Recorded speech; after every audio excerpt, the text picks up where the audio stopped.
My fabric. I'm not going to cut it to size because I'm going to cut it larger so that I'm going to use my overcasting stitch on my machine and seal off the edges, send it into the washer and the dryer, get it pre-shrunk, then cut the fabric to the pattern size and make the clothing. That's what I already did with this piece, so it's all pre-shrunk. This is a very much well-loved bear. I think I made it maybe 2.5, 3 years ago for my son. He he is a Smokey the Doll Bear, is what I called him. I bought the pattern from someone off of Etsy. It was a fantastic pattern. If I was to make it again, I would use a different type of felt. It's a high quality felt, but it pilled a little bit too much for my liking. And my son has very much loved it. And I even put oh yeah, an interfacing behind it. But all that said, I am happy with him. I never got around to making a hat for him, but I'm very happy with how I did his eyes, and I'll try to get him nice and close. I love how I did the eyes. They've got a lot of character to them. And how I achieved that is using layers of felt. So I used 1/2 circle, modified circle of felt for the base of the eye. That was one continuous piece, I believe. And then I did the white layer, then I did the caramel layer, and then I believe I did the brown layer. And then lastly, that is just, I believe it's called satin stitching, and I did that on my machine. And I believe it's called satin stitching, for the whole perimeter of each piece to get that on.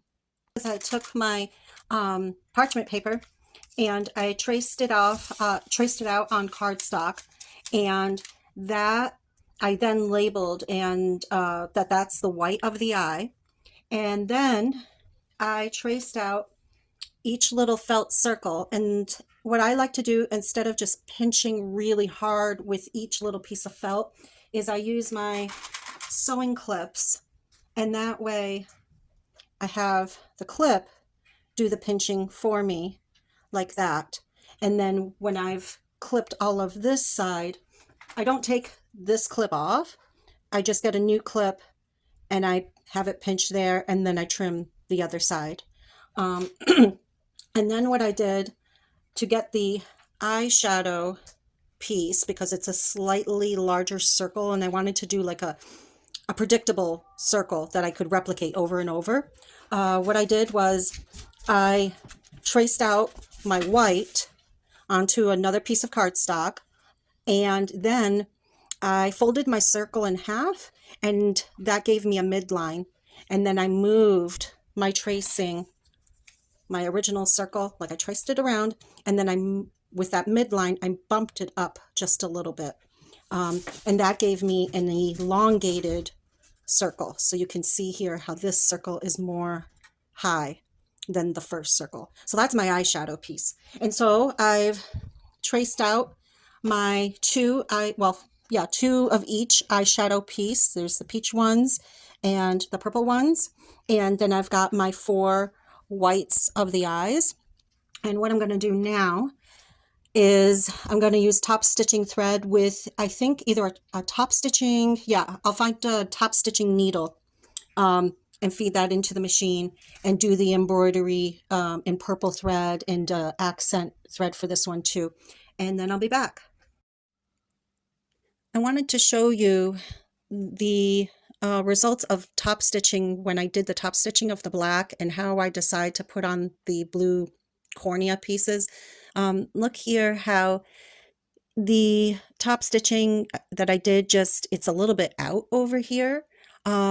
And in this eye, when you put the cornea piece on top, you can really see that there's less white to the eye.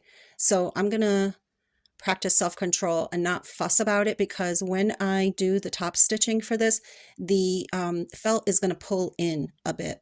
But that's just part of the variability of, when you sew. The other thing I could do is trim just a bit. I don't want to go crazy because this is such a small piece to begin with. So just a little bit. And then, I still have to fit on that pupil. But Elsa's eye and Anna's eye, they only have the cornea visible on the left and the right. So I'm going to play around with this. I'm going to glue it in place. And I'll see what I have for a complementary, yeah, that looks good, a complementary top stitching thread. Glad I did switch over to my Microtex needle because that's a lot finer. I just brought new meaning to the phrase, a needle in the eye. I broke a needle. I don't know why the thread keeps on nesting here in the back, and it's all making quite a rat's nest back there. I am trying to get this little bit of the material. I'll bring it up close here. There's a little bit of material of that felt that I really, really want to be covering right in here. Right there. I want that to be covered with top stitching, and my project is not cooperating. So now I get to change the needle, but it's progressing nicely. Like, I mean, that eye is coming to life. And that's always a good feeling with dolls. And